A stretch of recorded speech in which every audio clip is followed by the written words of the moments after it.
Welcome back to Wire to Run. Happy season 2. Happy season 2. And before we get into today's episode, we updated our theme song.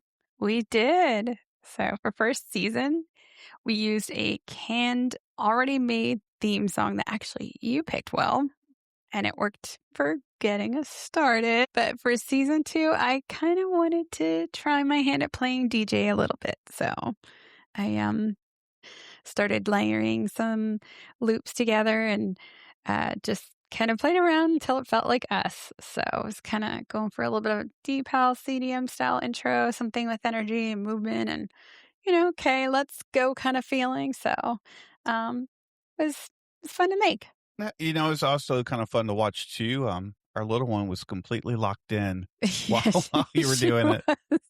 She was sitting right by me. It was kind of funny. Yeah, it's funny. She was just kind of like in awe of the entire process, which, makes kind of sense because with her tablet, she already makes she does her own beats and she likes to record sounds and records her voice. She'll record things off of like the TV and like kind of like loop it over and over, kind of making her own tracks. So, so she might be a future EDM DJ. She does, and she does like EDM. So who knows? She might be playing Coachella or EDC. Who knows? Please help me. But she does.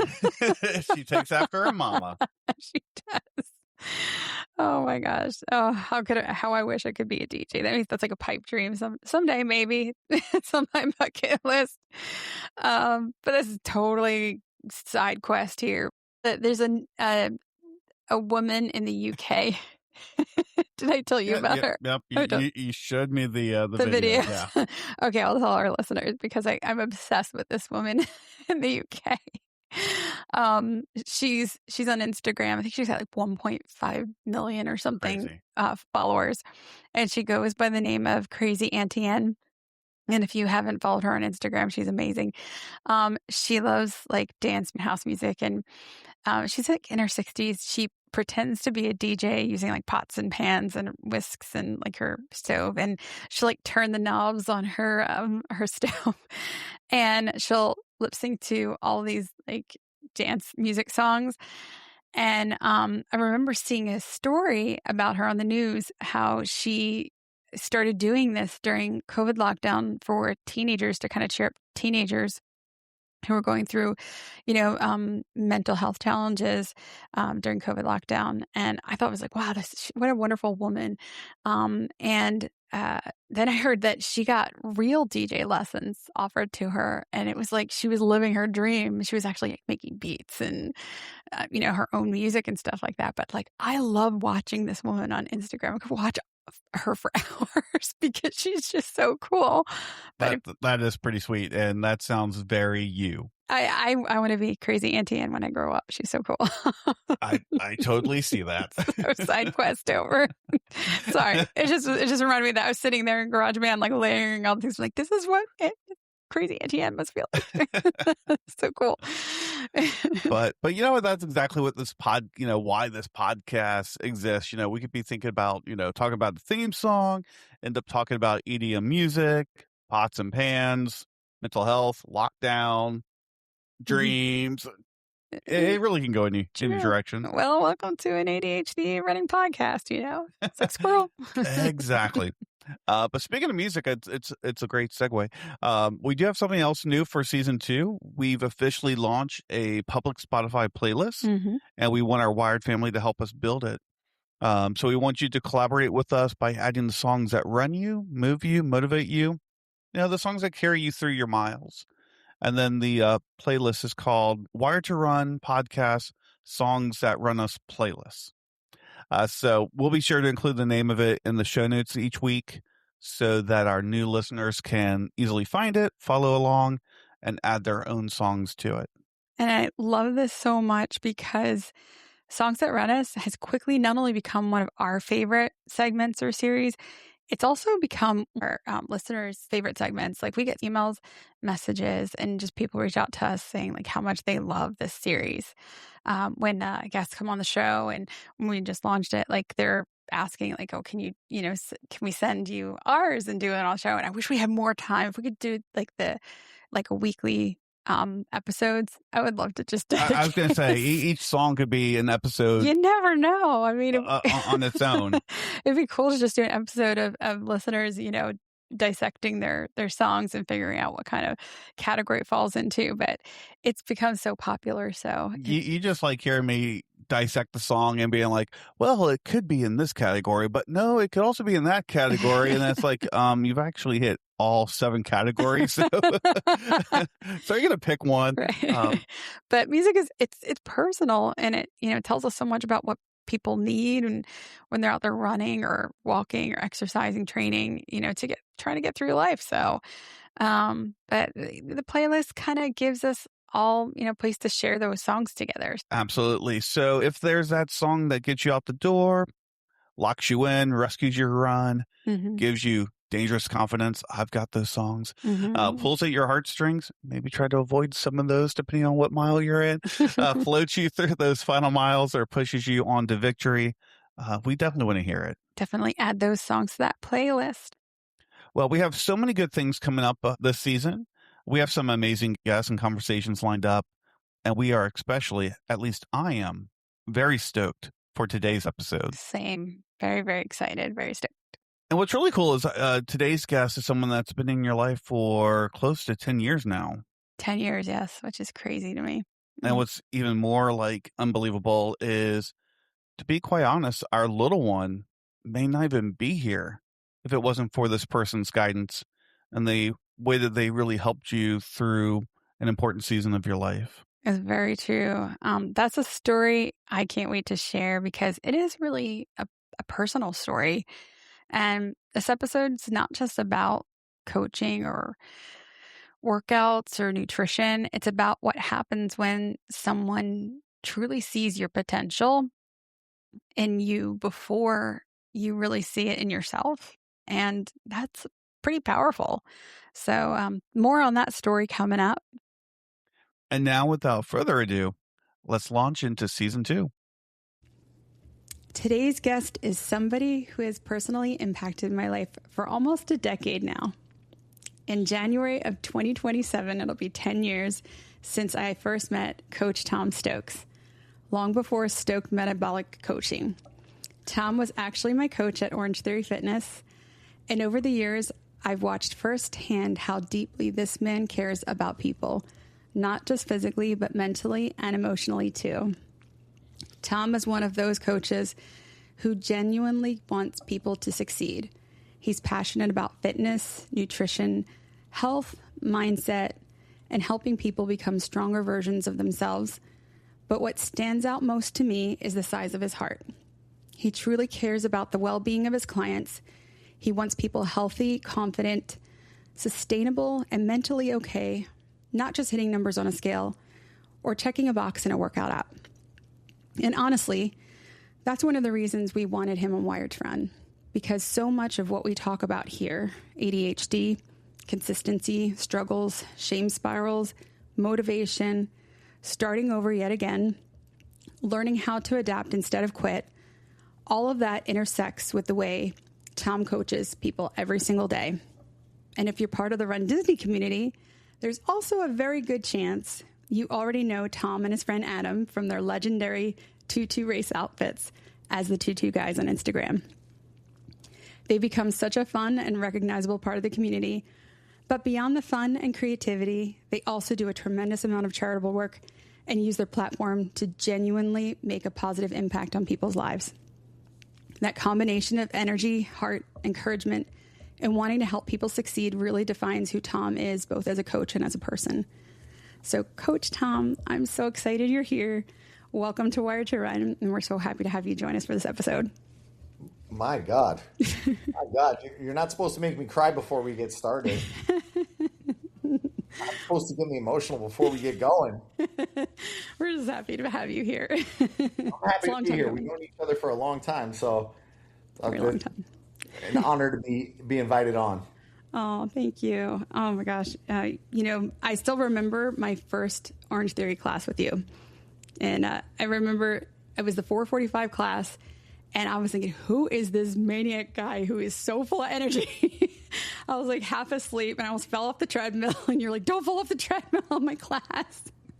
And you just had so much energy. It was so exciting. And you had your boy band playlist. And it was the best class ever. So Backstreet Boys for life. Right? Exactly. But I got a lot of trouble gabbing with Holly in the class. Still gabbing with Holly on the race course now. We do. We still get in trouble.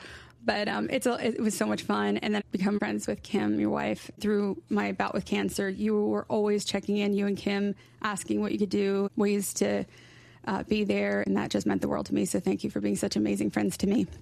You're the real champion. You're the survivor. Well, thank you. Well, enough of the mushy stuff. No thanks needed. Yeah. Let's talk about Run Disney. You should be the personal trainer for Run Disney. You're the face of personal training for Run Disney. So, Adam Ball, if you're listening, can you repeat that for the director of Run Disney? You should. So let's talk about that. Let's talk about, your coaching, your training, your experience. Well, like you said, I started. I've been coaching in some capacity for 15 plus years, and I got into Orange Theory and coached group fitness and got to meet thousands of amazing people, and everybody a different spot on their journey. And I was always you're a 4:45 a.m. person. Like, anybody who gets up at that hour to work out is a different breed. Anybody who gets up and you're not getting up at 4:45, you're getting up at 4 o'clock to get out of the house and get to the gym in time, and probably a little longer for ladies.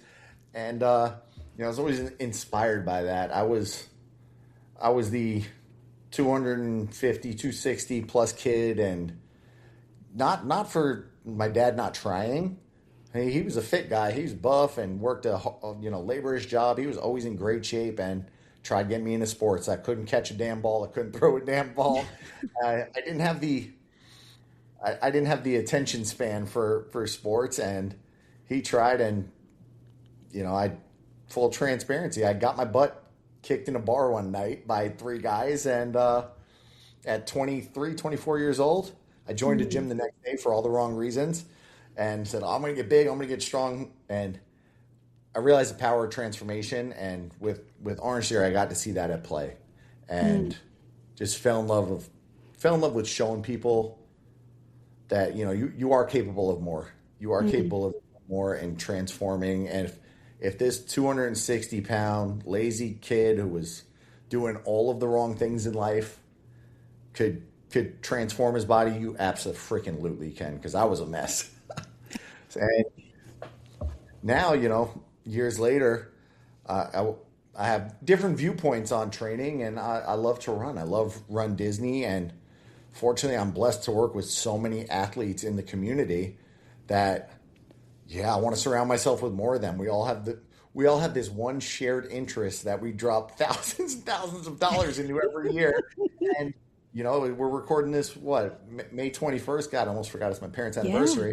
And we're all going to be Mr. Mrs. Happy anniversary, Mom and Dad. But in two weeks, less than 2 weeks, we're all going to be like lunatics trying to get into Princess. And it's true. It's crazy. It's just the type of energy I'm all about. So being able to share space with people that are on the same mindset and just trying to better themselves, I love it. It gets me out of bed every morning, ramps me up. That's so awesome. It's a unique community because we get to kind of be ourselves and do the fun things like the tutus and the costumes and everything like that. So, but you did definitely hit on something, talking about your past and your weight and, getting your butt kicked in a bar and things like that, and transforming your body, not motivating you to change people's lives. That's incredible, because I know it was instrumental in my life because you helped me transform my life. I had lost 70 pounds on your watch. 70 pounds is a lot. Don't gas my head up. Moving here to Florida and having a kid with some special needs. And it was hard, going through a rough time, moving away from family, and a hard time making friends when first moving here, social butterfly. And it wasn't until I joined Orange Theory and met my tribe and joined the classes and hearing a lot of your inspirational talks before class and getting to know you and the coaches at OTF and following a lot of what you taught me. That was the reason over those 2 years losing that 70 pounds on your watch. Goes to show it's a testament to your coaching and all the people that I'm on those calls, on those Stoked Metabolic coaching calls, and all those people that you've helped transform. And it's not even so much the coaching too. I think people can see your heart. Mm-hmm. I think people really truly like you. People can tell when it's coming from a real space. And I think that's what really draws people to you. Mm-hmm. Now Will's trying to get me to cry. Do you know how many times an episode he brings you up? It's funny. You know what? I before I followed the coaching path, I worked a job I hated. I was miserable every day. I'd wake up. I did like you did. I woke up at 4 a.m.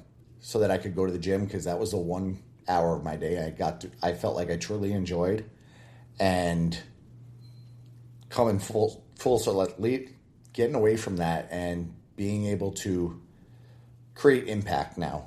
So I'm not padding some CEO's pockets by saving him money on logistics cost.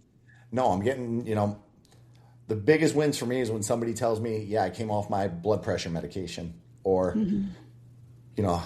anything like that. Well, the doctor said I can, I'm in a healthy weight to get pregnant now. Like, okay, you want to bring me to tears? Give that.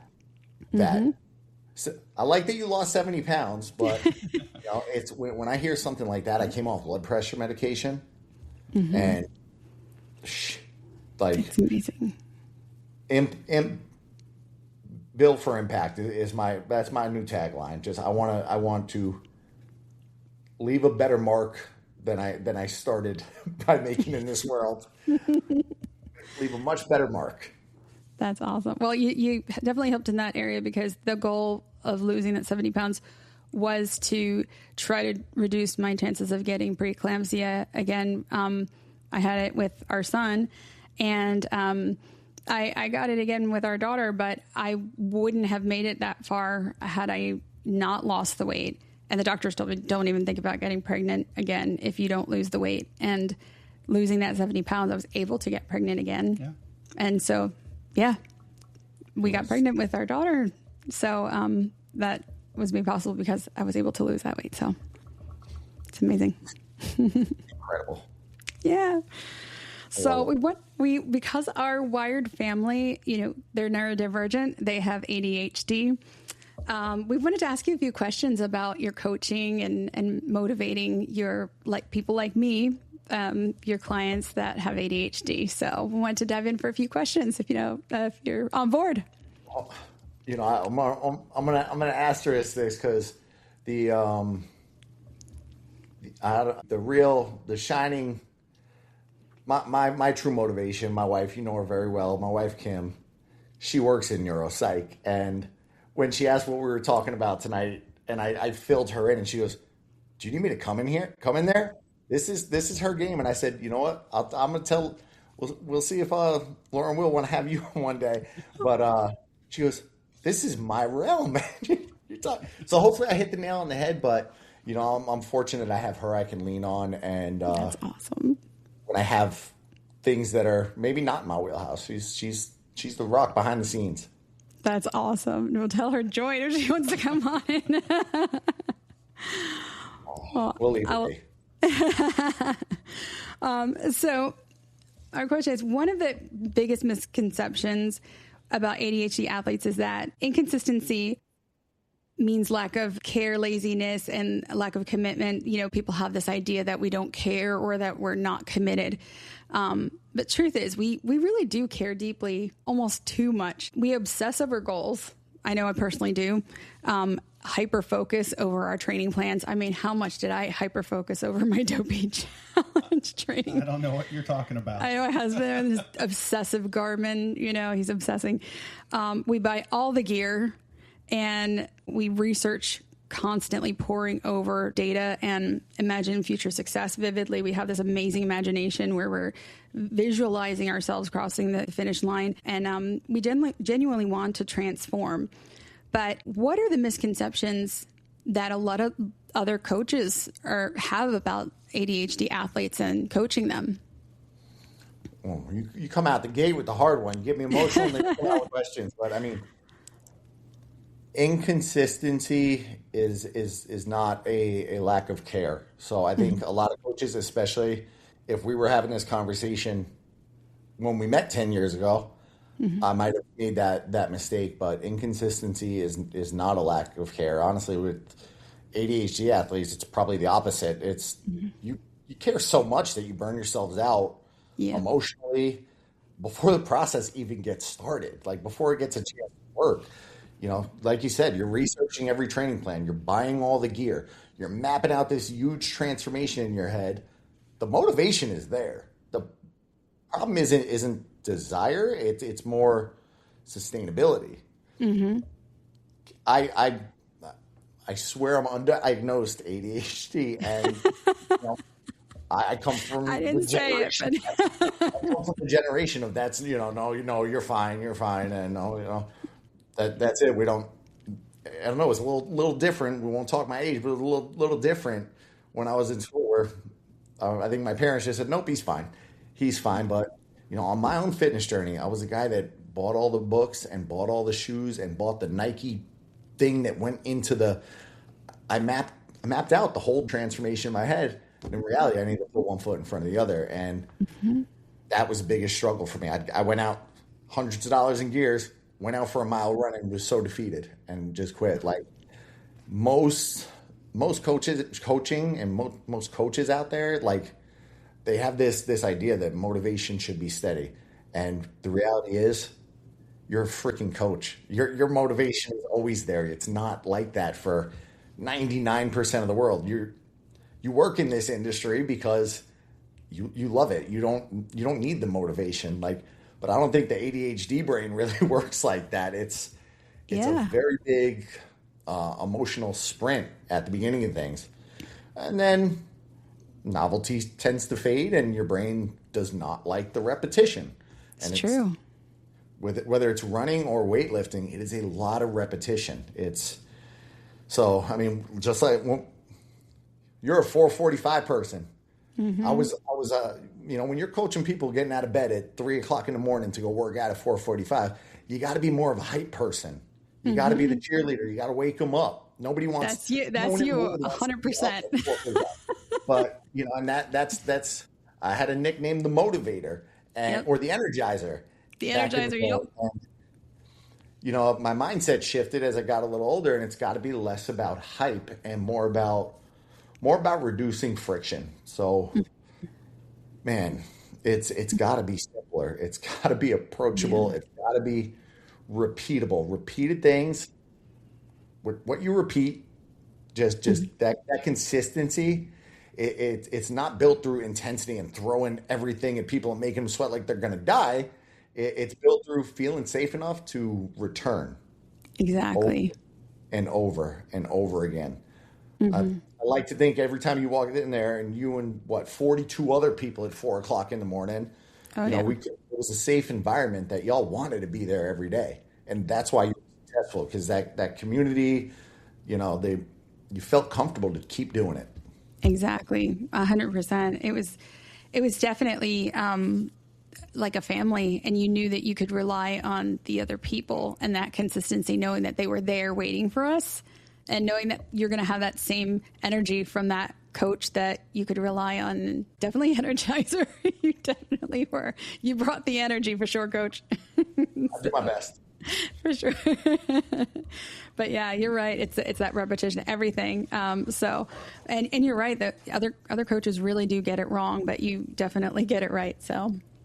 And then kind of piggybacking off of the conversation, do you, speaking to different people that you train, is there a difference between motivating those individuals with like running versus strength training? Do people tend to increase maybe the running a little bit more than strength, like on a quicker basis, because, maybe strength training, it's a little bit harder to motivate someone because the gains might be slower, whereas with running, it's so metric driven that You might just have a great day, or the wind's right, the weather's great, and you suddenly PR? That's a good question. I mean, motivate for everybody.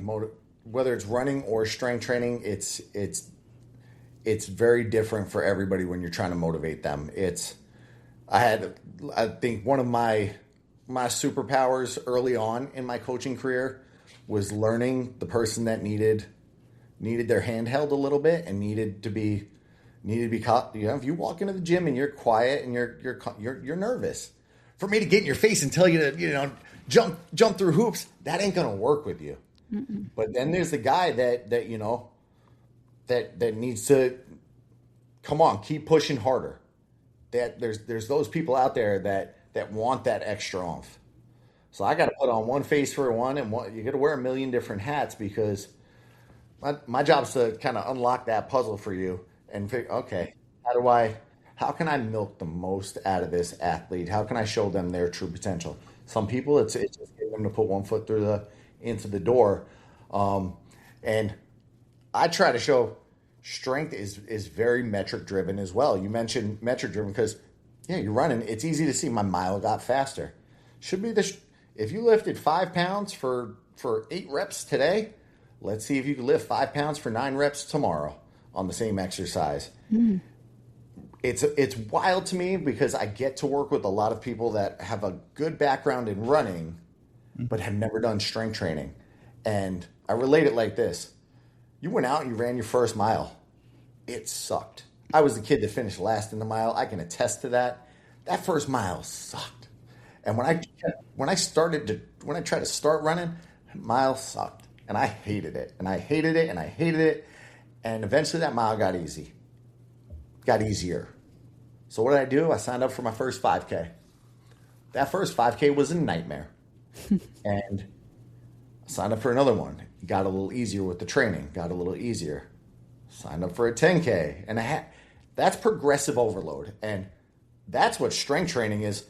Running, you're either going to get faster, you're going to push yourself to go faster, or you're going to push yourself to go further a long time because your body adapts. Strength training is the exact same concept. If we're doing 5 pounds today for 8 reps on an exercise, let's try to do either 5 pounds for 9 or 10 reps or 7.5 pounds for that 8. And I'm using lightweight now, but a lot of people very early on realize they're stronger than they think they are. And when I can unlock that in your brain, that builds motivation, that builds steam, and somebody's like, oh my God. I mean, Laura, you got a little one. She's a lot bigger now, but I'd have women I'd see carrying around a 20-pound old toddler, 20-pound toddler, and they pick up a 2-pound dumbbell, and I'm like, they're like, I can't do any more than 2 pounds, and I'm like, honey, I watched you pick that little baby up. He's 20 pounds. The purse on your shoulder is 20 pounds. Mm-hmm. Like, you can handle a set of 40s, and when you watch somebody do, that way for the first time, and they're like, oh my God, I'm stronger than I thought.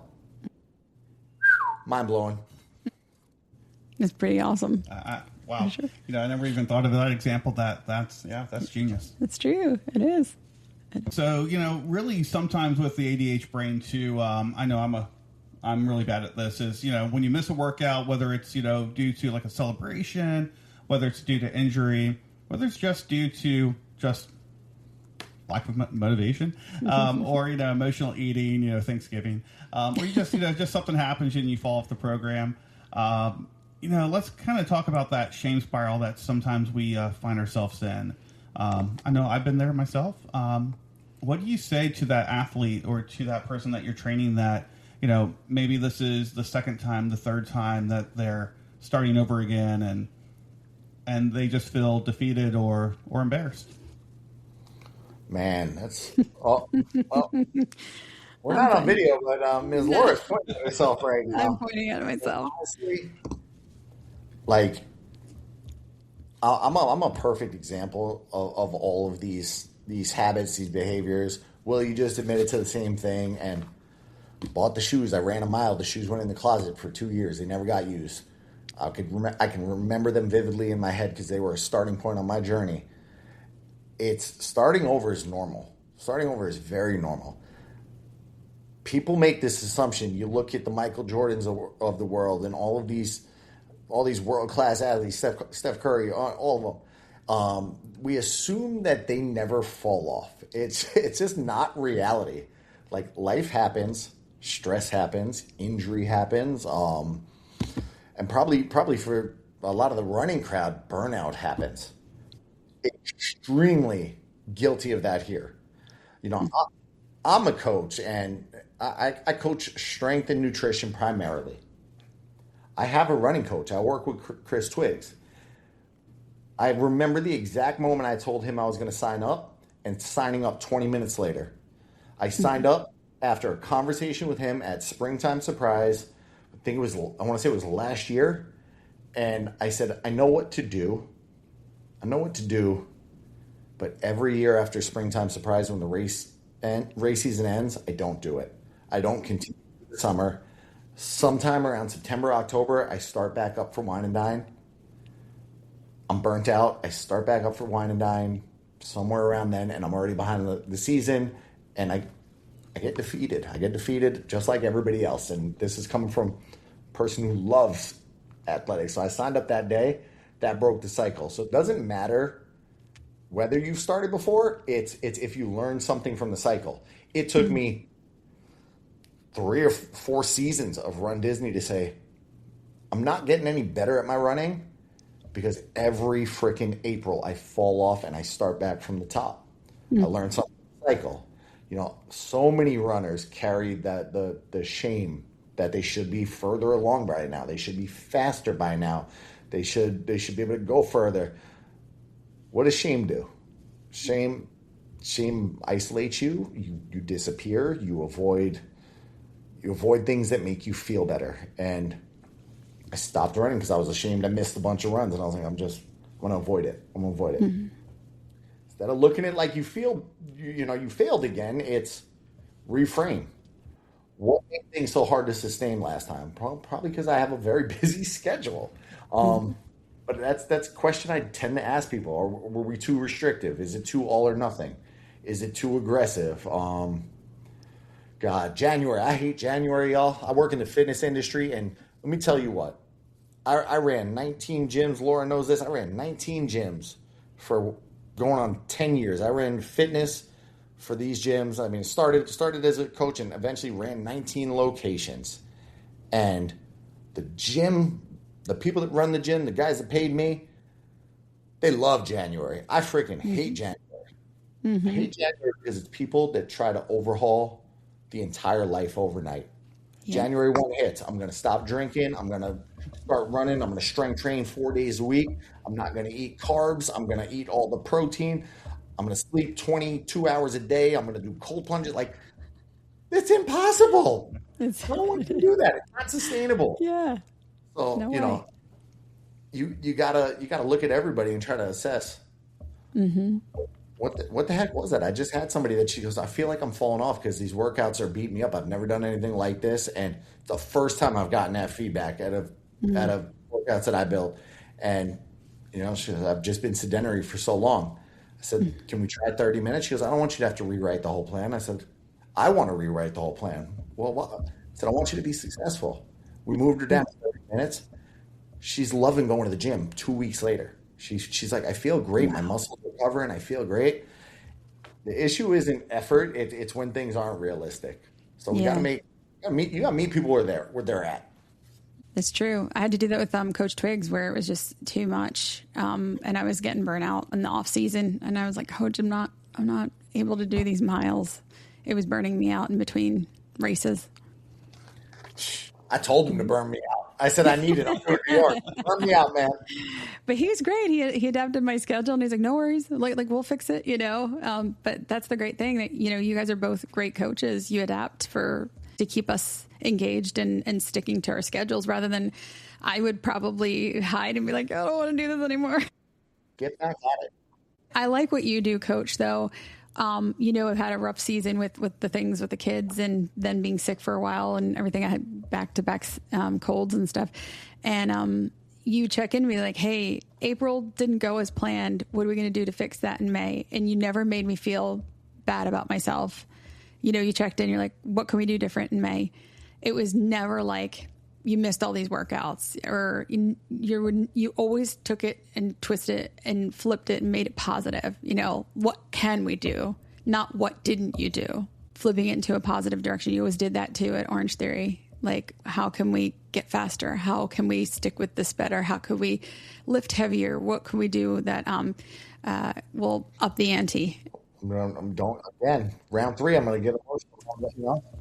It's because I know you so long, forever. It's just, I want it to be like that with everybody. There's a couple brands out there. I'm not gonna throw it out there, and I'm worked for one, but it becomes a collection service. People don't show the gym actually makes out better. There's a very large fitness brand that is their model. They have 20,000 memberships a location at $9.99 a month. They don't want 20,000 people there every day. They can't handle it. It doesn't matter to them if you don't come. I go to a more expensive, relatively more expensive gym in the grand scheme of things. And I went on vacation. They asked, they were like, Tom, where you been? I got addressed by the first name walking out. That goes a long way. And I don't ever want somebody to fall through the cracks. That's just, I don't want to ever be that person. So me reaching out, and you came to me for a reason. I want to get you that goal. Like I said, for me, impact. If I can get somebody to drop 70 pounds and put them in a position where they can bring a child into the world when the doctor said they couldn't 2 years ago. And my exactly. Father, he'll listen to this, and he's now that one's going to get me emotional too, man. I don't know. I must be on my hormones or something going on right now. He often reminds me to look in the rearview mirror, and he's like, you remember when I tried to get you to come? We had a gym in our house. He built a gym in the basement in Connecticut. He was in there every night after a hard day of work. Remember how many times I tried to get you in there? Wow. How many times I tried to get you to work out? Look at you now. You love it, and you have created. I don't even know what to call what Stoked Metabolic is. I don't even know what to call it. It's like it. There's kids listening, but it flipping blows my mind. We'll put it that way. It's like, man, because I see what people do for me, man. Mm-hmm. But you know what, Coach? Steph and I were just talking about that last episode, though, but that was your dad modeling that and instilling that in you. And that's, what a lot of families are doing now, what you're teaching your clients who have kids. They're doing that in front of their kids, and they're instilling that, and it's generational now. So that's pretty cool. And I was resistant. I had the resistant personality where I said, no, I don't want to do what my dad's doing. I don't want to, no, that's your thing. I was that kid, but I think of a couple names off the top of my head. I worked with an amazing woman, Kat, for multiple years now, and now her kids are running the races with her.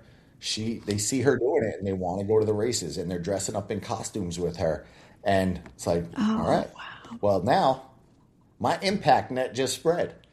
That's I'm just looking at it like, all right, I've now affected a kid who loves running. That's awesome. That's their outlet, and I never had that outlet. And my dad tried to give it to me, I just didn't have it. And that's what drives me. That's amazing. Well, he planted the seed. It just took some time for it to get watered and for it to grow, and and it's kind of funny because if you think like an apple tree, an apple seed grows into an apple tree, and then every apple has countless number of trees inside the apple. That is perfect. And that's what you're doing. You're replicating trees all over the place. That's so cool. And then I know you mentioned something about like the expensive gym. One thing I definitely want that I always found with myself is like if I'm putting the investment in, I'm going to treat it a lot more serious. As in if I'm if I'm not putting the investment in, if I've got a $20 guitar, it's not as valuable to me as if I have that $200 guitar.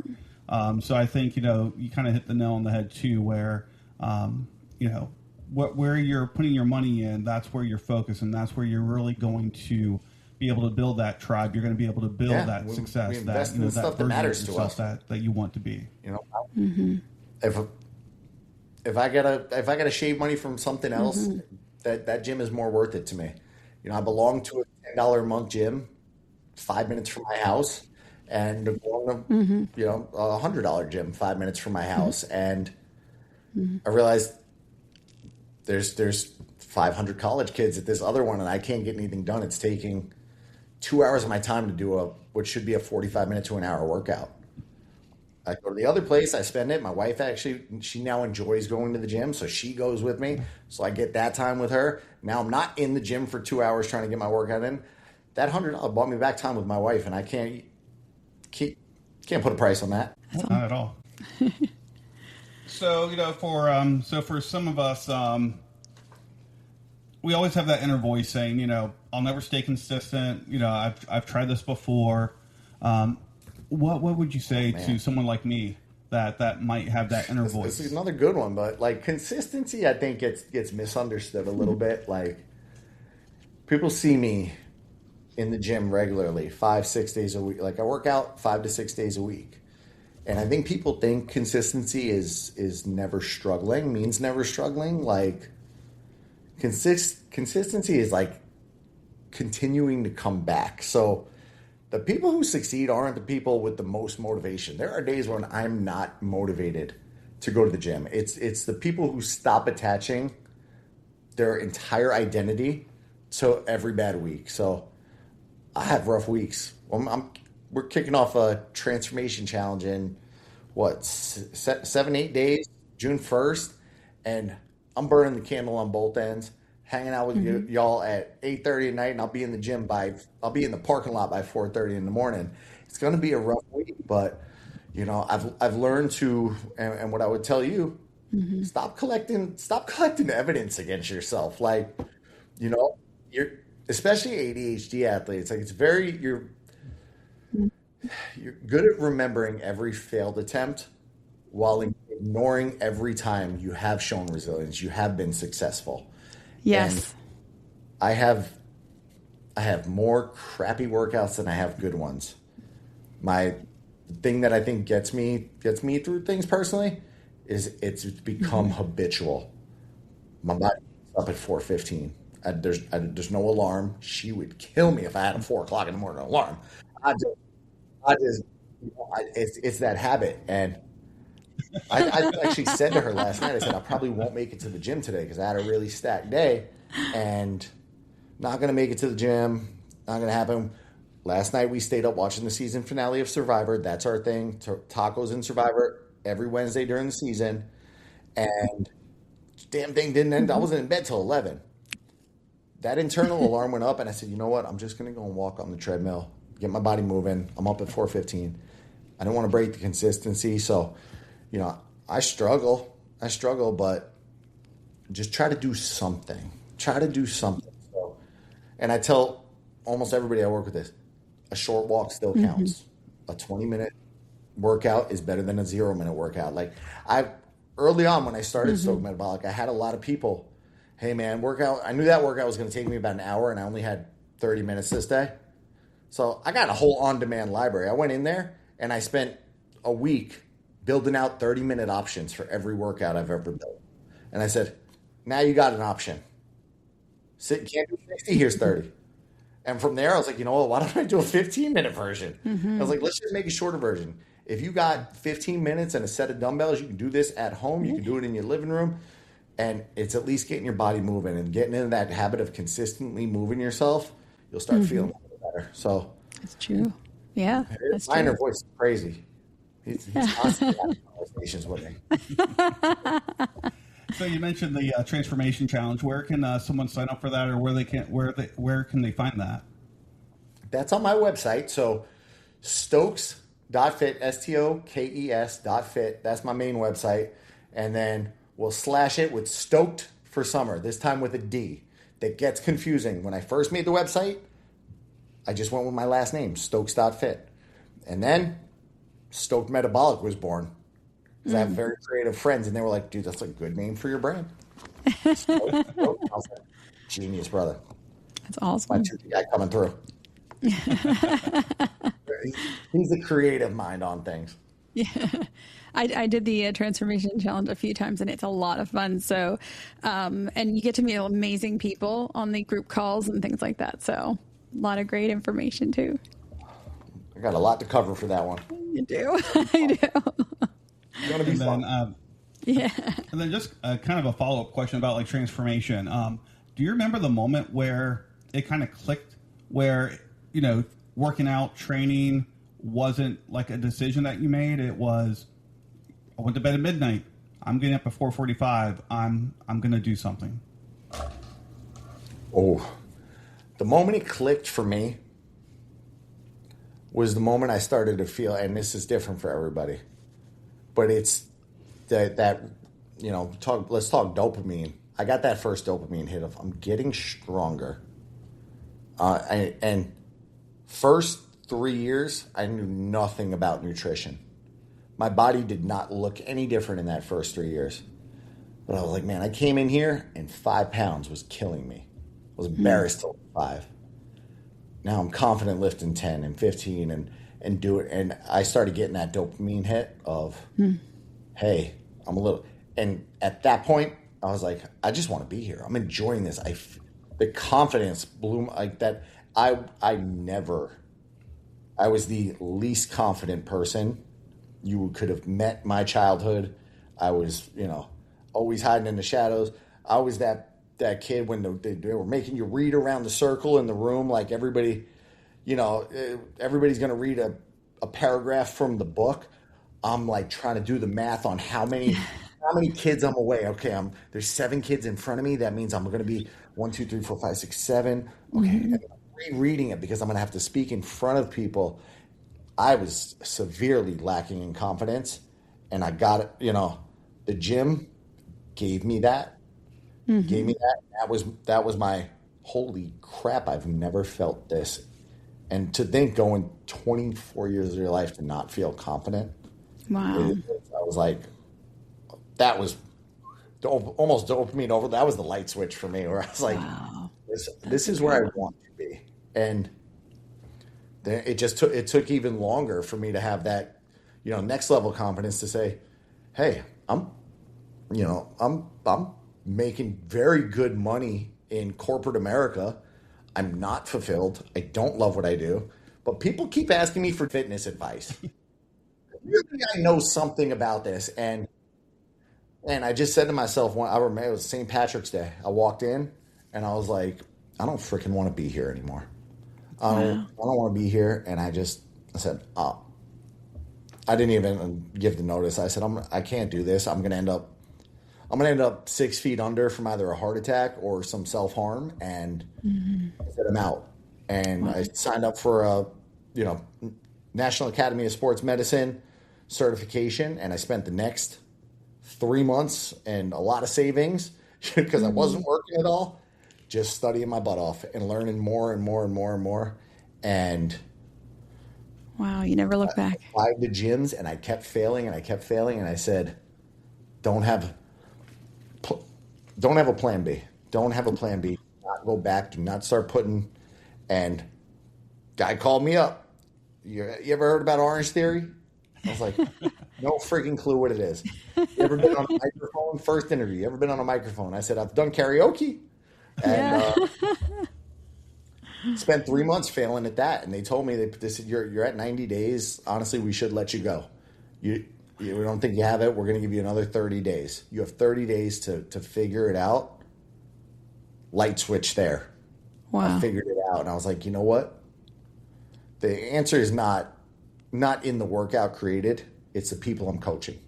It's the people I'm coaching. So if these people want me here, then the company's going to want me here. So I just went, talk to everybody, get everybody to know you. And, you know, what drives you, Laura? What gets you out of bed to get here and come to my class every day?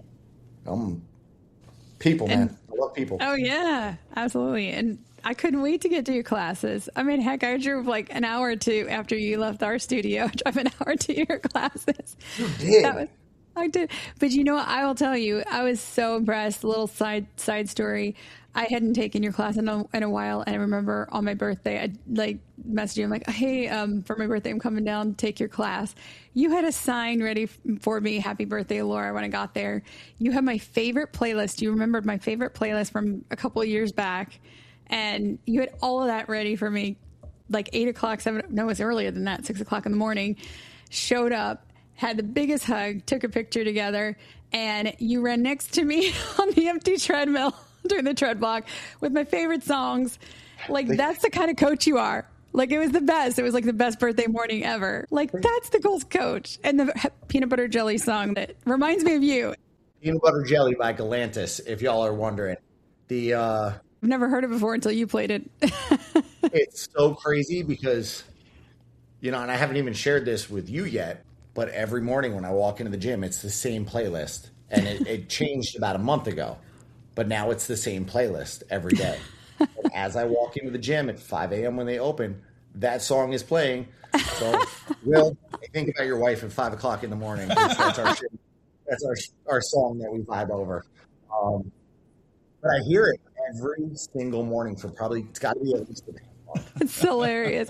But it amps me up. It's so funny. I've never heard the song before, but he would play it like all the time when I first joined OTF. And I was like, this is the weirdest song. But he would get all psyched up and he'd sing along to it because Coach Tom sings all the songs, and he's a huge Justin Timberlake fan, so he'd always sing all the NSYNC songs. But that song he'd always sing, and it was just so funny. So I always loved it when he played it because he would just get so amped up, and then we'd all get amped up to work out because he was so excited.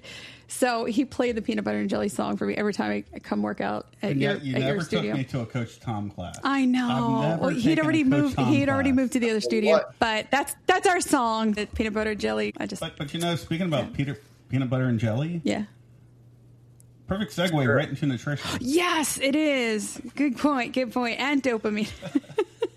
Great point. And have you even mentioned Dunkin' Donuts yet? No, that's true. You can't mention Dunkin' Donuts in front of a nutrition coach. I'll let you guys leave, but we can. We're going to talk about that. ADHD is, tied to dopamine regulation. And for a lot of people, this is one of the questions 2 people had asked this from our Wired to Run family that wanted to know. Food becomes an easy, kind of reliable dopamine source. And some people with ADHD feel stuck in this kind of like vicious cycle where they're not just fighting calories and macros, they're fighting years of emotional conditioning around food. So what are some ways that people with ADHD can maybe start conditioning themselves out of using food for a dopamine hit? You kind of teed me up for this when you mentioned Dunkin' Donuts, talking about Dunkin' Donuts. I honestly, let's remove shame from food. I hate when I hear somebody say there's bad food. I eat just like every other, 99.9% of humans. I know there's those crazy ones out there that are fully. I go and I have my Panda Express. I have my Chipotle probably once a week. I talked about Taco Wednesdays, and I try to remove that shame from food because it's. It's stimulation for some people. It's comfort. It's a reward. It's a stress relief. It's communal. I mean, what do you do when you get together with your friends? You go out to eat. Mm-hmm. What do you do when it's somebody's birthday? You share cake. And that is, these things are wired into society for what, thousands of years, like a crazy amount of time. Like that's it. We share fire around the food when we were cavemen. It's a communal thing. So we got to remove the shame from food first. And that's true. If your brain's constantly seeking dopamine, especially for you, so restriction tends to make things worse.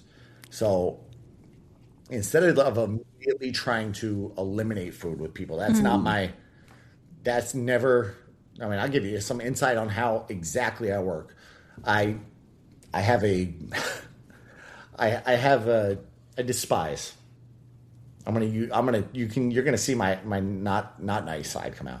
I despise when I despise when a coach comes out, and I hear this from new clients all the time. This person gave me this macro. They said this is the macros, or this app said this is the macros: protein, fat, carbs, and calories. That's what I'm talking about when I say macros. There, they set me this. They gave me that right out the gate, and I said, "What'd they know about you first? Did they watch how you eat for a week? Did they look at what Laura ate for a week? If Laura's eating, 5,000 calories, but the math says Laura should be eating 2,200 calories. I'm going to starve Laura if she goes down to 2,200 calories. So I gotta work with her.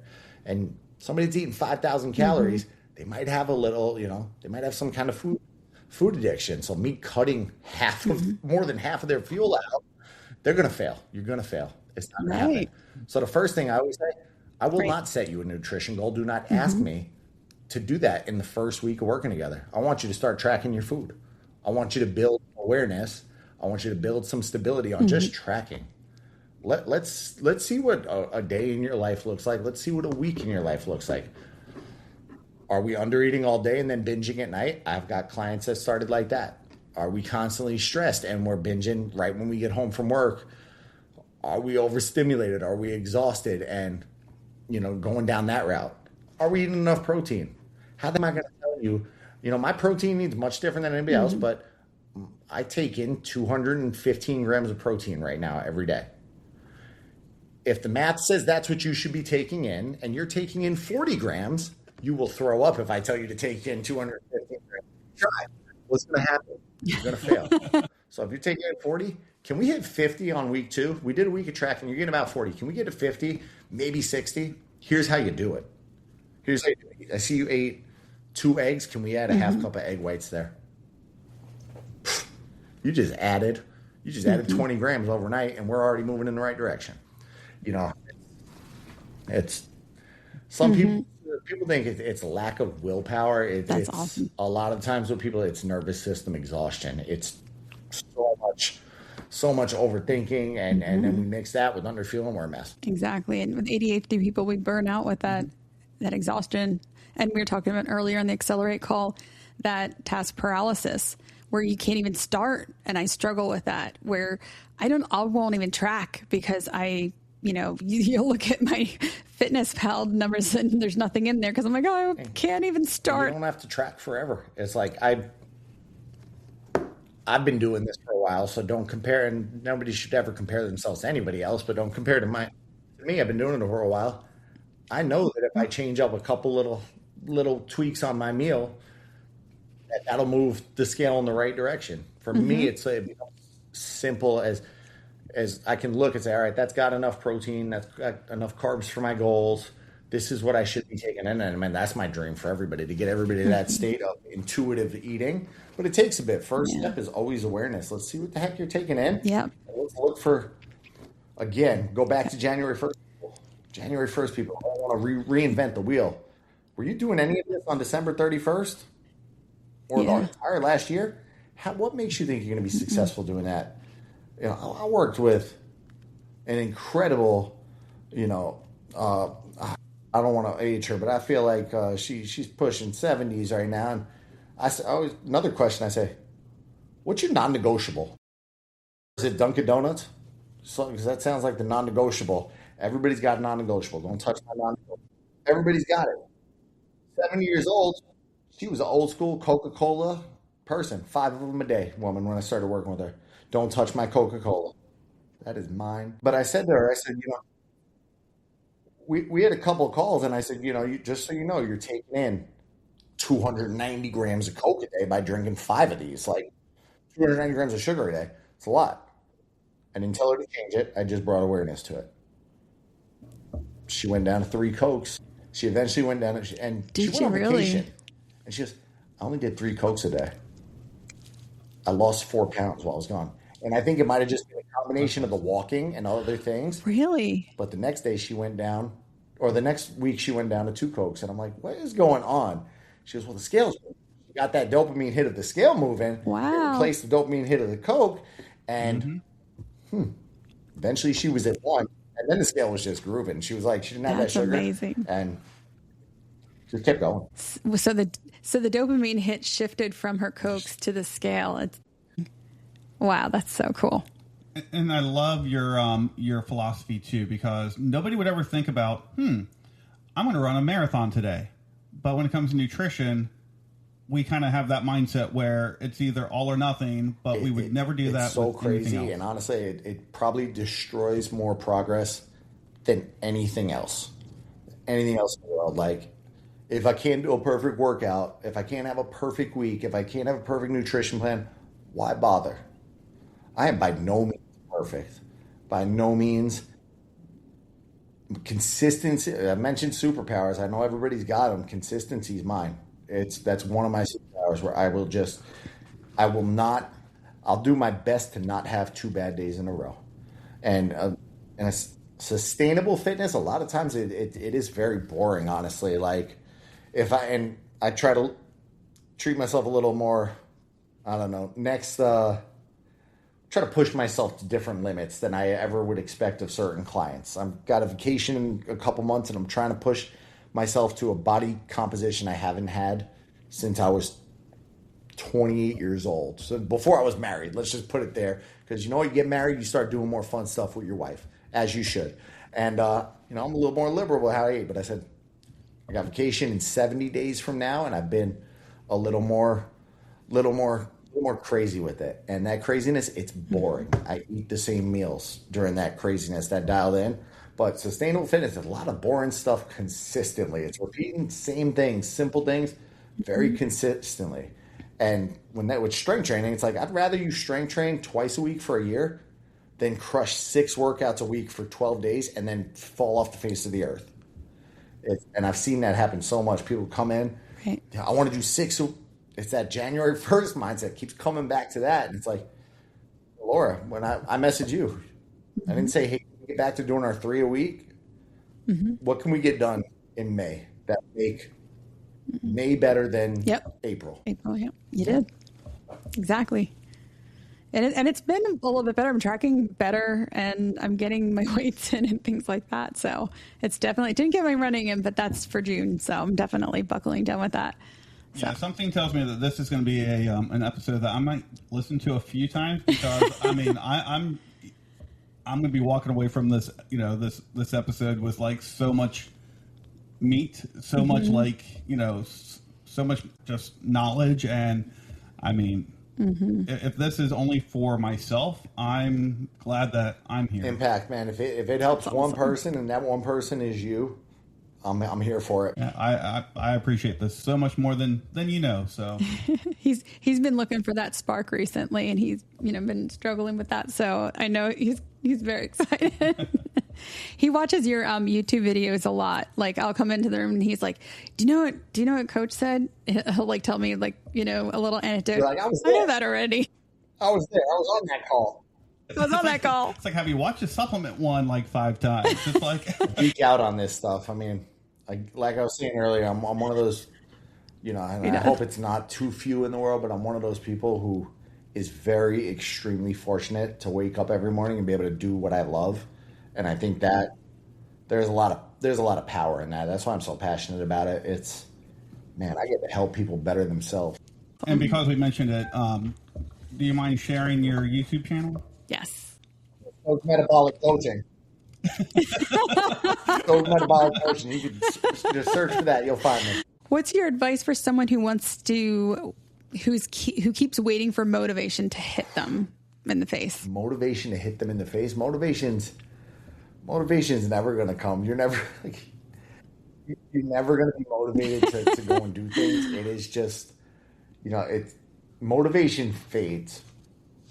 And I'm very big, I say motivation fades, but I'm very big on listening to things that amp me up, which I guess we'll talk about a little later. But I listen to a lot of what I guess you would say are motivational speeches, but tuned to me, remixed to music, so you can kind of work out to them. So Jocko Willink, I'm sure a lot of people are familiar with him, and he's just got one. He's got a couple sayings out there.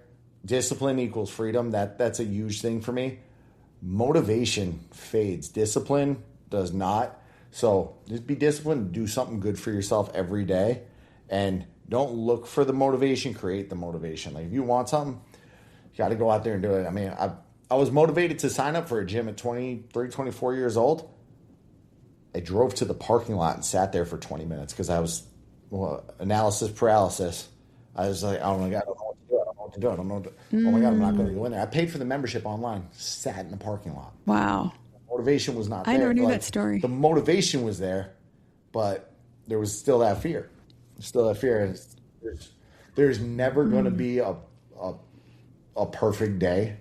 The conditions will never be perfect. You just got to go and do it, and then do it again, and do it again until it sucks a little less, and find your first win. And on the nutrition side of things, I can almost say almost everybody, we can find wins lifting weights very quick, because you're going to come in and you've never done this before. It's easy to go from 5 to 10 pounds. I've seen millions of people do it. Finding that first pound for somebody to lose, that's never a straight line.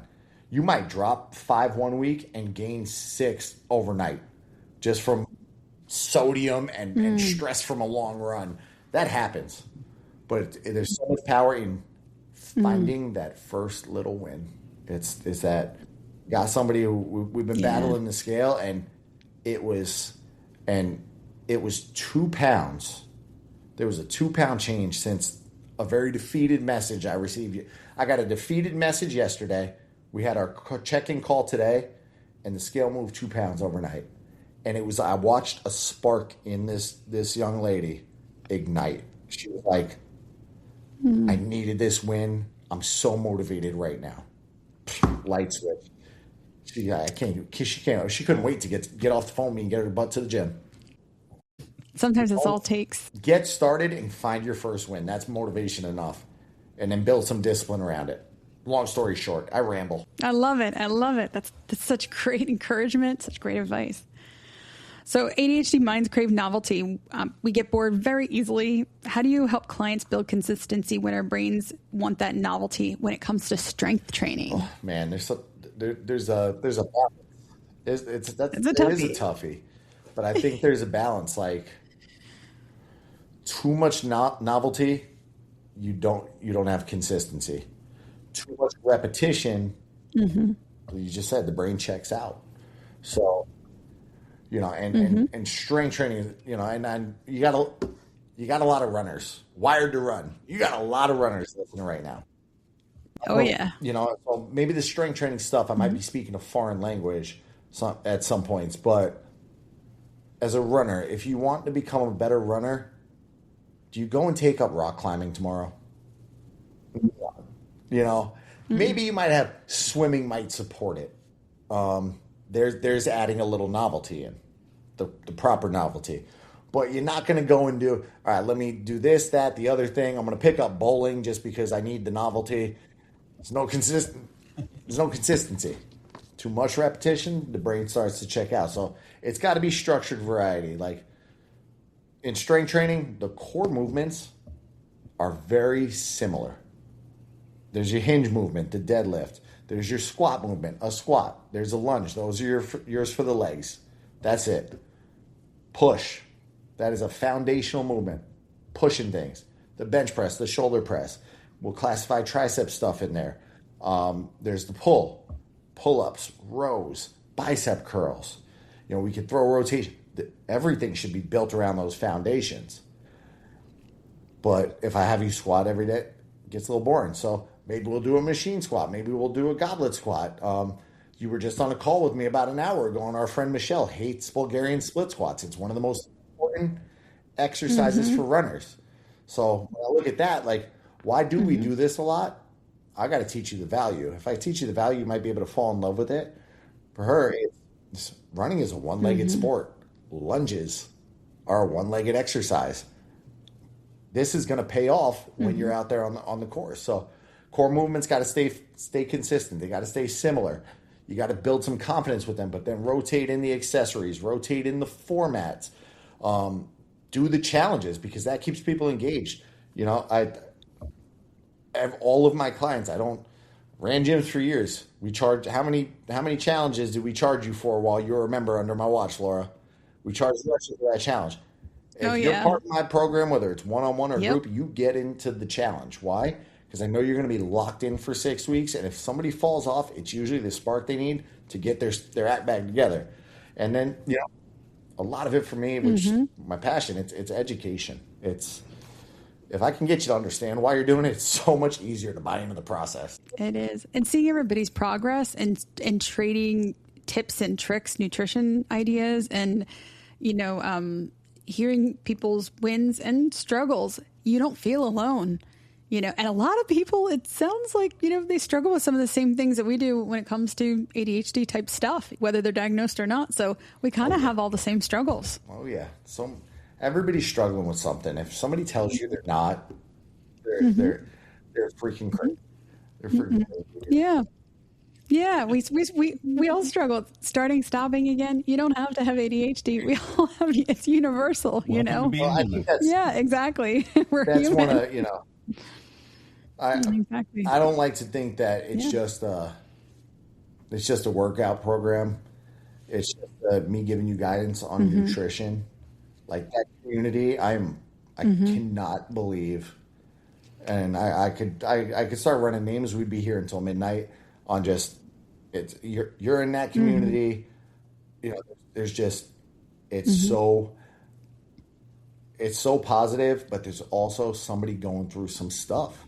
There's somebody going through it, and it just having community, I think, it's so powerful. When I first started, it was a solo sport. I went in, I put the headphones on, and I was doing my own thing.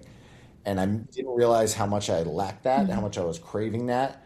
And then I got into Orange Theory, which was a very big group fitness thing. And I'm like, oh my God, I have friends in fitness now. I have people I care about in fitness now. It's not just me, the headphones, and Dave Grohl. It's now there's people. And now I look at like that group chat. I think a year ago, I'd be like, oh man, I got to stay engaged on there all the time. I got to make sure I'm answering every question and helping. I put do not disturb on. Everybody helps each other. I can guarantee right now there's somebody lifting somebody up in that community, and every single person, I'm grateful that they're there. Yep. And shout out to Michelle. We're all pumping Michelle up. Michelle's going to be, having a marathon medal around her neck again after some time off. That's right. Congrats, Michelle. That is awesome. She's a Wired to Run family member too. She is. You mentioned you had said that you may be an honorary ADHD member. Have you personally related to some of the struggles that your clients have had with that hyperfocus, motivation, and burnout? You've gone on trips, your cruises, and coming back, trying to get committed with consistency and things like that. Do you ever struggle with that hyperfocus or trying to turn your mind off? I've definitely experienced the hyperfocus. I've definitely experienced the all or nothing, the pushing too hard, the burning out, the taking on too much all at once. Like I did that recently. I hosted a workshop and I forgot to put a cap on how many people I allowed to book calls after that workshop, and I ended up on about 90 calls in a 2-week span, not including my current clients. And I was burning on both ends. I opened up and I felt bad because I offered something up, and I said, I'm going to make sure I serve every one of these people the same way I would serve a current client, and just give the advice I offered on that call. Burn that out. You mentioned the cruise, all or nothing going there. So I wouldn't allow myself to miss a workout. I missed out on a lot of stuff. First time I really dieted hard for a goal, I missed out on a lot of stuff. I know that sometimes having the burrito not on the plan, it fills a different cup. It fills a different cup. It fills the dopamine cup, and when you're on empty, it gives you that recharge you need. It gives you that refresh you need talked about it earlier. Getting back on track. Just one meal's not going to kill you. I'm trying to just remember. Trying to remember for this cruise. Said I'm pushing hard. I'm going to push hard for this one. I have a goal of somewhere around 200 or below pounds. 200 pounds or below. Have not been there in years. It's going to take me. Wow. It's going to take me a lot. It's going to take me a lot of all or nothing. And one of the things I'm going to do once I get there, I'm going to eat the way I normally would eat on a cruise. I'm going to hit that freaking buffet. I'm going to Greece. I'm going to tzatziki, hummus, all the things. There will be cocktails, but I want to document it. That I'm weighed in at this point, and I estimate I'll probably go right back up to 217, 220 pounds in the course of a week. The reason I want to document it is because you don't actually gain that from one bad meal, from one cruise, from one vacation. When I have clients ask me, what should I eat when I go to Italy? You should eat the pasta. You're in Italy for the first time ever. You should eat the pizza. What should I eat when I go to Disney? The damn churro. I have a shirt that says damn churro. Disney. Like, don't stress it when you're on a once-in-a-lifetime trip with your kids. So it took me a long time to notice that. So I guess that's my all-or-nothing mentality. And the reason I want to document it is because it tends to come down. A lot of it, inflammation. Your body's not used to the sugar. I'm going to blow it up. I'm going to blow up. I'm going to drink some alcohol. The scale's going to go up. It tends to go back down about a week later, and I'm going to document every step of that journey just to show people, like, yes, I am human too. Scale fluctuations happen.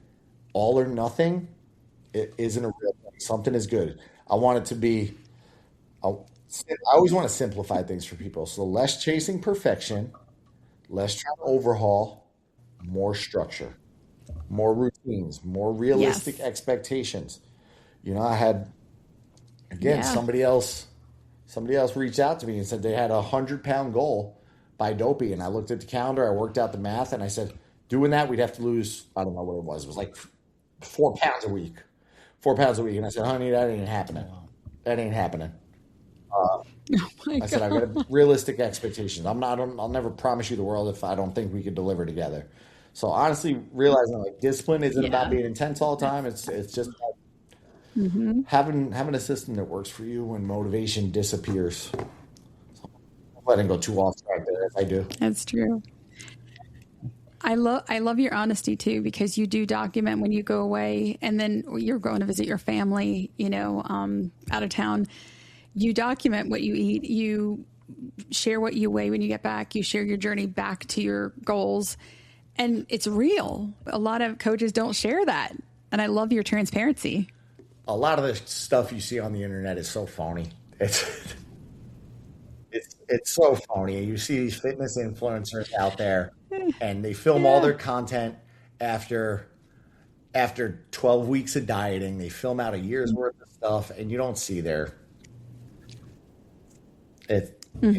my supplements. No, you'll look like me by drinking this detox tea. No, that girl's put in a whole lot of work for many years to look like that. And she peaked for this video and it's not realistic. It's trying to sell you something. And I don't agree with a lot of the stuff in the industry. It gives me a bad name. That's true. Yeah, exactly. but I love, just like Laura was saying, I love how honest you are. And again, another takeaway is the way I'm going to kind of frame it is like you're on a journey, so you're driving down that road, and it's not a detour that you're taking off. When you're going on that cruise, when you're celebrating something, it's not a detour that you're now going a different direction. You're just kind of going off onto like a rest station, for a moment or two, but then you're getting right back on the highway.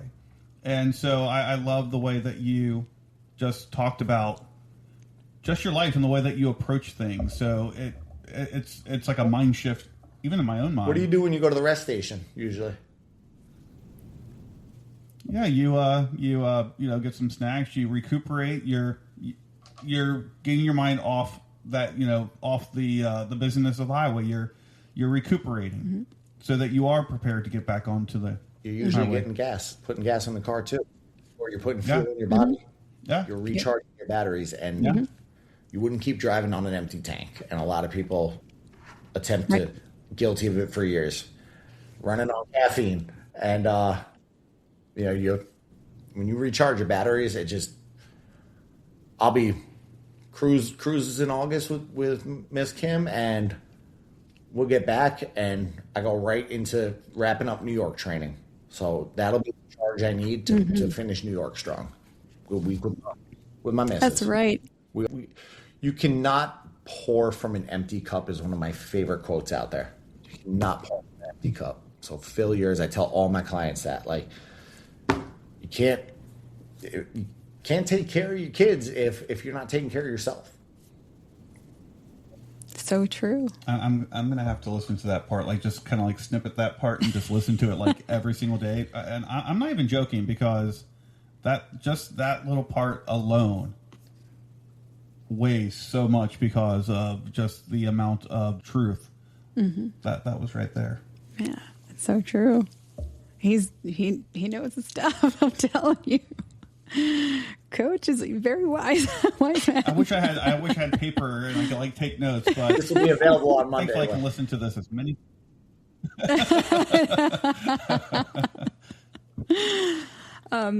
Coach, why don't you share some of your goals this year? What are you? I heard you mention New York. The big one. New York's the big one. I do want to. I have, and I think it's good to. I've had to learn this, like, have the A goal, have the B goal, have the C goal. Used to be, again, getting away from all or nothing. Like, I know the weight I've been hanging out at and comfortable, still in shape for the cruise. I set myself an A goal, a B goal, a C goal. I throw them on Instagram. I'm like, let's see what I can push myself to. I'm no spring chicken anymore, but let's see what we can do. New York's the other one. That's the other one. And I mean, I was born in Bronx, New York. That's the world major that I guess resonates with me the most. I am terrified about that feeling I'm going to get when I cross the finish line, because it's going to be, it's a lot of money to go run all those world majors. And I am a bit all or nothing. I'm a completionist. So, I mean, why not go to Tokyo next year? They got Tokyo Disney. Hey, in Chicago, that's not a bad flight. And this is your first world major, right? That's awesome. There's a lot of friends that I've watched do the world majors. I just 4 or 5 of them that finished London, and the people that inspire me are the people that they drove me to do stuff like that. Chris Turner, he's one of the Pacers, and Katie Mercadante, I believe they got all their stars. DW Bird, everybody knows DW. So cool. Jason, he'll be in New York as well, and people like that inspire the hell out of me. It's awesome. It's like, man, you guys are awesome. Amazing. It's awesome. Stephanie just did New York this past year, and Troy's doing Chicago. Yeah, it's really exciting. A lot of our friends. And then the cities are just amazing. I love Chicago. I love New York. I would just go there just to visit. If I could do any world major, it'd be London. That's the one that's like my bucket list. So London's on. So everything, it's awesome. But everything we talked about, overwhelm and inconsistency, that whole all or nothing mindset, really becomes real when people try to build an actual training routine and nutrition plan. And I think runners listening right now probably know what they should be doing. And the hard part is just figuring out how to make it sustainable and real life without, pretty much burning out. And that's why, I think, Stoked Metabolic Coaching has been so instrumental for so many of us with or without ADHD. It definitely has personally for me.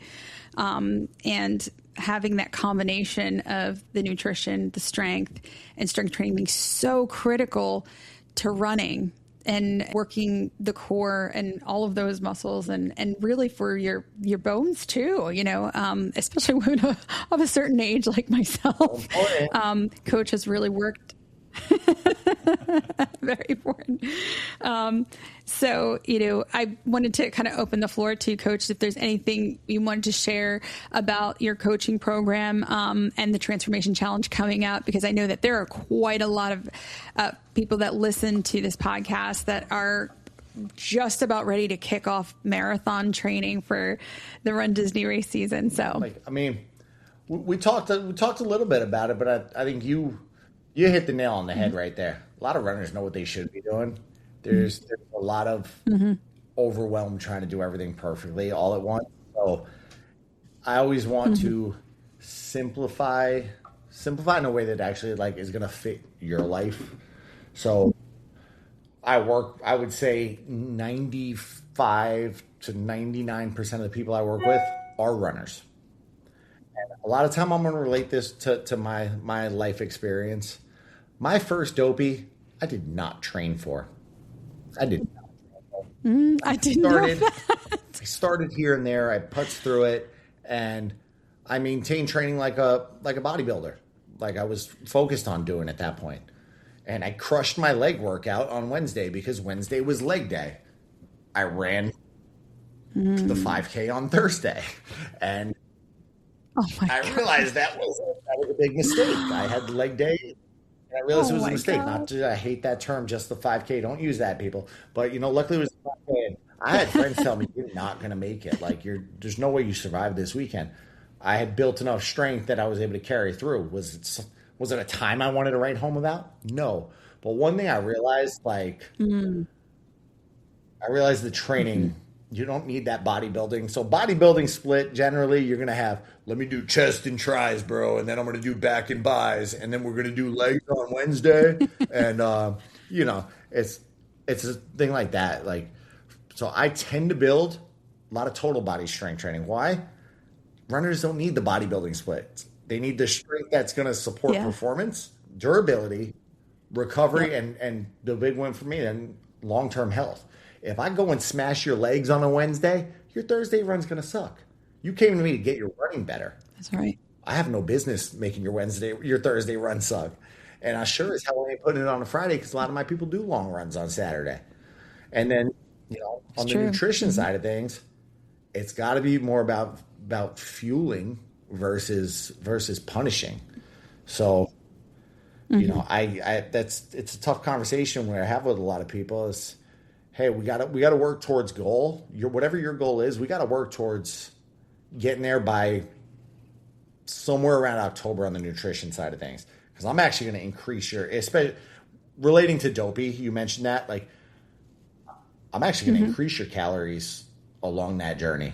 Like, doing simulation weekends, you're doing longer distance. You need adequate protein so you can repair the muscle. You need carbs to fuel the runs. So I want to, and I like teaching it too. It's teaching people a way to eat that supports the training instead of just constantly under eating and then overcompensating later. Like, oh my God, my God, I don't feel. Let me just down everything because I got the race tomorrow. And I mentioned it before, but I can't speak highly enough of the group of people that I'm blessed to coach. You being one of them, it's the biggest thing that Thank you. They're the best. It's the support in the community. That crew's amazing. And you mentioned it. It's consistency is so much easier when you stop feeling like you're struggling by yourself. That's right. All that ties in. Like, I've got the transformation challenge, and that tends to be, on the one hand, and that's starting. It's starting June 1st, right? On the one hand, it's to make sure my people that are already in the program have something to keep them engaged a couple times a year. Do it a couple times a year. On the other hand, it's to give people a trial of the program. If they're on the fence, I never want somebody to say, you know what, this isn't for me. So it's a little lower impact. And hey, let's give it a test out. Let's see what the structure looks like. Let's see what the accountability looks like. Let's see what this guy who was rambling on all night, how he coaches, what that feels like, and then I scale it. It's I try to be beginner friendly, but also adjust it. I've got 2 guys that are, ex-power lifters that know everything you could about lifting, probably know more about me than hitting max weight on a bench press that are in the program, and scalable for everybody. If it's an injury, I want to not just work around it. I want to do my best to prevent it from happening again. So I love that. And you work with adaptive athletes as well. I've got a couple amazing chair athletes and another just group of women. Awesome. That's a Run Disney problem where I have so many people that impress the hell out of me. I would be on here for 16 hours if I just talked about the amazing chair athletes that inspire me. It's like, look at you. Oh, yeah. That's look awesome. at the adversity you have faced. And I'm not going to wake up at 4 o'clock in the morning to get my workout done tomorrow. I'm amped up talking right now. Go to the gym now. But at the end of the day, I want people to feel like, fitness can fit into their life instead of your life having to revolve around it. So I don't program. Awesome. If you say, you know what, I want to be in the gym 5 days a week, I'm going to try to structure around that and also maybe give you a little realism at the same time and say, hey, dude, you're training for dopey. We don't need to lift. I lift 3 days a week while I'm in New York training.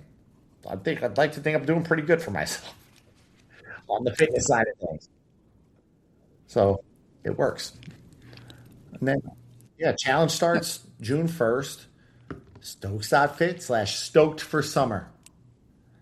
But if you go on Stokes.fit, as you could tell, I like talking this stuff. If you're somebody who's like, oh, I don't know, maybe I might be interested in that guy, but book a call. I never try to sell anything on the call. I tell you a little bit about the program. I give you some guidance on your goal, and about 20 minutes later, I'll send you an email. And if you choose to go forward, that's a you choice, and I'll do everything I can to get you to where you want to be. But I'm not a sales pitch guy. Not at all. Not at all. Your coaching speaks for itself. I think people are fighting to try to get into your program most of the time. And you could also check out the 2 guys. Definitely check out the Instagram there and the Muscle Mouse. Oh, yeah. Right, on Instagram. So be sure to check that out as well. My creative director, Adam, came up with those.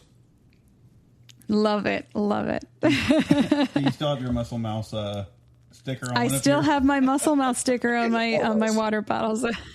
Yes. We'll have to get you some Wired to Run stickers as well for your water bottle. Get more of those. It's awesome. All right. So we talked. Somebody mentioned Dave Grohl. Yes. Yes. So we talked to Tom, and he knows that we have launched a series at the end of season 1. He is our first guest and first episode of season 2. And we have Songs That Run Us. So for folks who are joining us for the first time, we have this segment at the end of our guest episodes where we don't have just songs that we like to run to. We have songs that run us, which means when we're dead tired at the end of a run, or we don't want to go for a run, we need something to amp us up, get us out the door, or, need something to push us. We need that final push. It runs us. This song pushes us. So we ask our guests, and we ask Tom to bring us his song that runs him. And Tom, what song did you pick? Got to be Monkey Wrench by Foo Fighters. All right. That was a fun one. So what we do is Will and I, being musicians and having musical background, as well as ADHD with our special secret skills of ADHD pattern recognition, have a fun game of decoding what category his song falls into. And it could fall into one of, or could multiple, because I think Stephanie had 2 categories, right? Yeah, Stephanie cheated. She cheated. She's a cheater. Hers fell into 2 categories. So there is a get out the door song. It gets your butt out the door and you feel like running is the last thing you want to do. A lock-in song. That's the one that puts you in the zone. You feel like you could run forever. The dangerous confidence song makes you feel like an elite athlete and you accidentally go all out way too hard and then you're like, oh crap. The rescue song, it rescues you from a run gone wrong. The emotional ambush song, and that's the song that you have to literally pull over to the side of the road and have a good cry because the emotion just takes over you. Then there's the float song, makes you feel like it's super easy run. It's really relaxing. You can float over those slogging miles. And then the last one is the final push song that gets you over the finish line to victory. So we have to figure out whether Monkey Wrench falls in one of those categories, or it could fall into multiple categories, which makes it a little bit harder for us. And sometimes Will and I don't agree which category. I don't think we're going to agree on this one. Yeah, we don't. I know it definitely don't. We don't, because I heard him kind of in the other room talking about it. I'm like, no, he doesn't have it. I think I've got a couple of different definitions to what an emotional song is and what a locked-in song is. But, and Dave, if you're listening, congratulations. You got about 4 cents of royalties coming to you because of all the times I've listened to the song. He doesn't know the song. What? I am not a Foo Fighters fan. After this song, maybe I'll turn into one. But I will say, listening to the song, one thing that hit me first is the song just just launches. It's almost like a rock and roller coaster. It just boom, it launches and it doesn't let up at all. So when I was first listening to the song, and no cheating with mine, but when I was first listening to the song, I'm like, and you mentioned going to the gym at 4:45, so I'm like, man, that really could be a get out the door song, because it's just very boom, fiery, let's go, and it's like, I'm not going to be a monkey wrench to my to my alarm clock, it's like I'm not going to let it rule me. But then as I kept singing, as I kept listening to it, I'm like, you know what? Because of the beat, and as I'm driving, I'm kind of playing the drum part. I'm like, it could be a lock-in song, because in my mind, a lock-in song is one of those songs where if I'm kind of running, I'm kind of thinking of the song, I'm listening to it, but to me, a lock-in song is I can still kind of feel the pain. I can still feel the okay, this kind of sucks a little bit, because let's face it, running kind of sucks. So that's kind of what I think of a lock-in song. And then as I kept listening to it, I started listening to the words, and it's like, oh, from a guy's point of view, it could kind of be like an emotional song, because I think guys and girls think of emotions a little differently. So for me, I'm thinking of it it's kind of a, can I say screw you? type of song, it's kind of it's emotional, but from a guy's point of view, emotion is a little bit more Metallica, if when I was younger and I used to lift weights with my brother, we listened to Metallica, Megadeth, that sort of thing.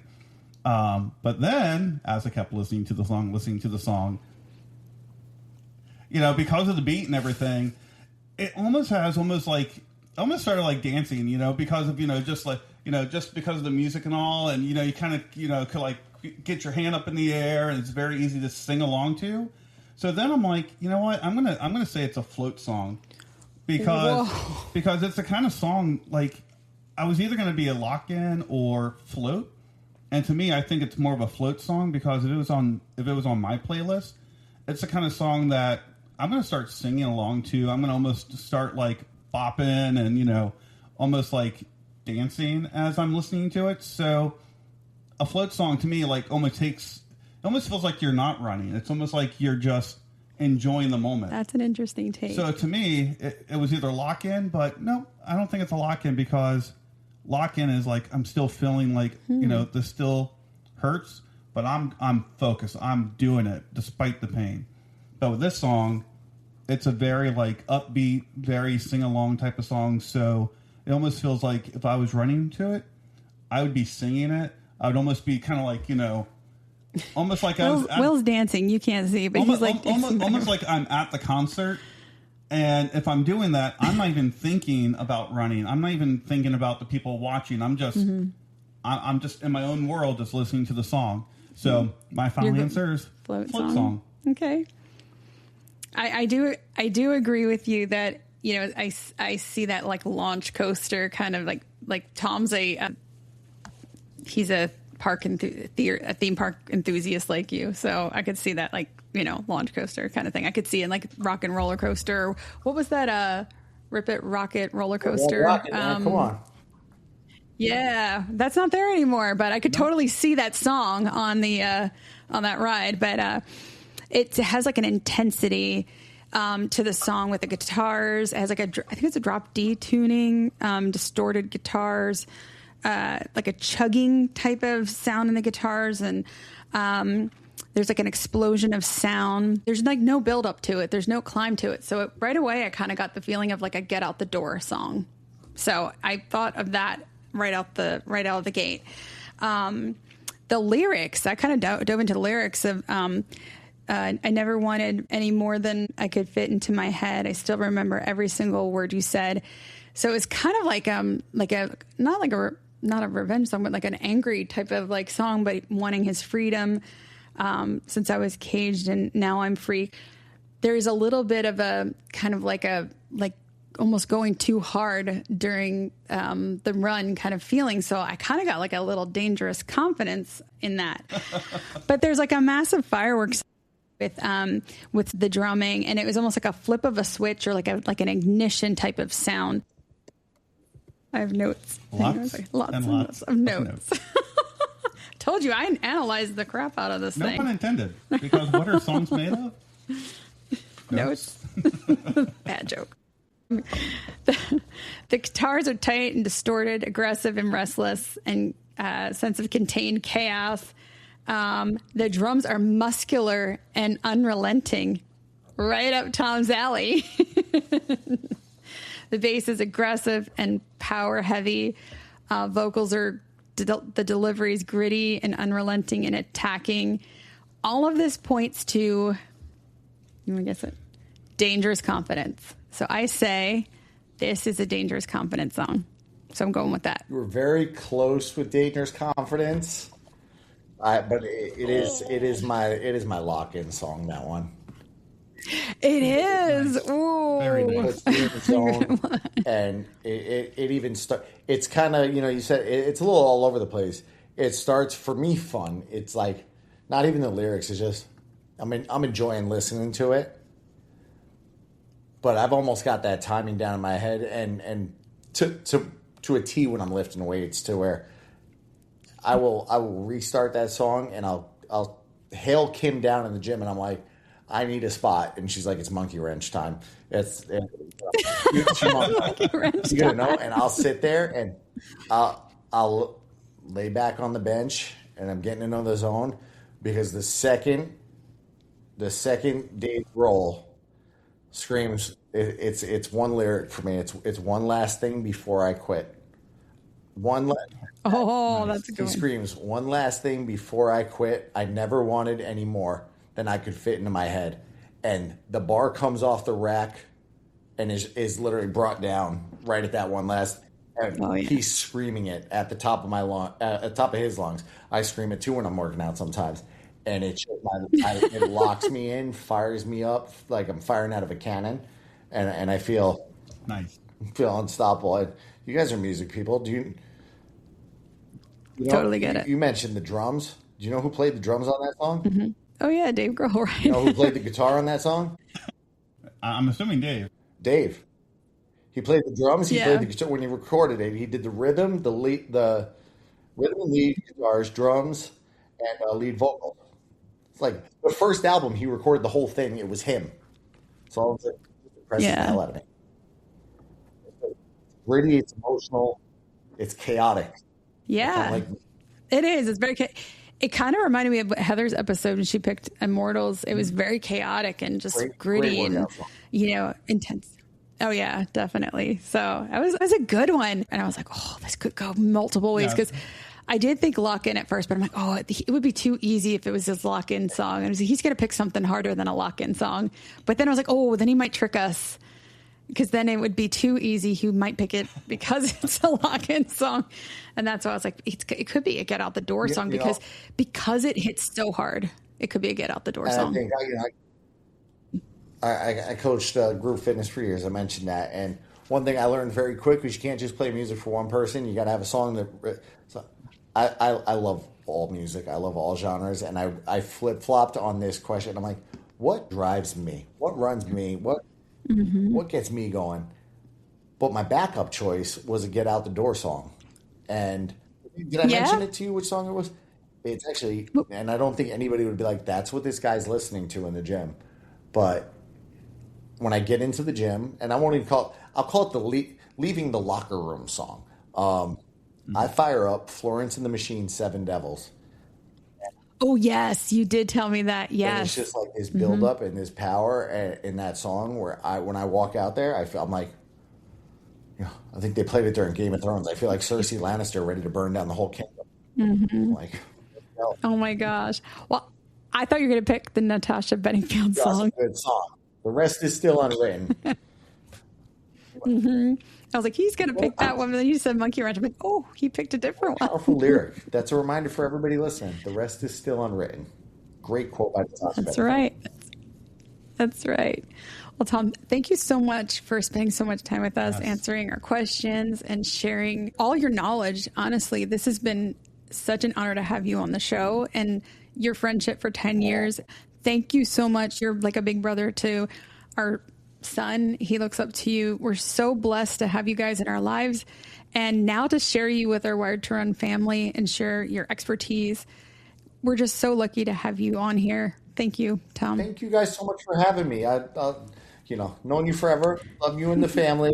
And he's my dog. He better act right when he's in college next year. Yes, he just graduated. He's going off to college. 20 minutes away from that school. I will find you. Yeah, I told him he better watch out because you're not too far away. Right. So you can kick his butt, make him run laps around campus. Right. But thank you in all seriousness. Yes. I really appreciate it. Hopefully you come back on the show sometime. I'll bring the missus next time. That's right. That's awesome. Open. Doors always open. Yes, definitely bring her next time. Thank you, guys. Thanks so much. It's great.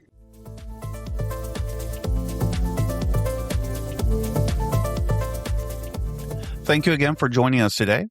If you're enjoying Wired to Run, leaving us a quick rating or review is one of the best ways to support the podcast and help more athletes find the show. Come hang out with us over on Instagram at Wired to Run Pod or Facebook at Wired to Run Podcast, where we keep the conversation going beyond the episode. And you can always reach out to us directly at laceup@wiredtorun.com. We love hearing from you. And as mentioned at the top of our episode, we've launched our public Spotify playlist. And we want our Wired family to help us build it with the songs that move you, motivate you, and carry you through your miles. It's called Wired to Run Podcast's Song That Runs Us playlist. We'll be sure to include the name in the show notes each week.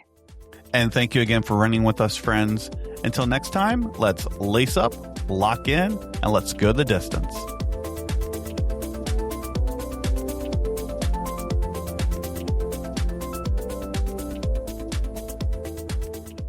As you all know, we are just here sharing our experiences as ADHD runners. Don't take anything here as medical or mental health advice. Always seek out advice from your own medical and mental health professionals.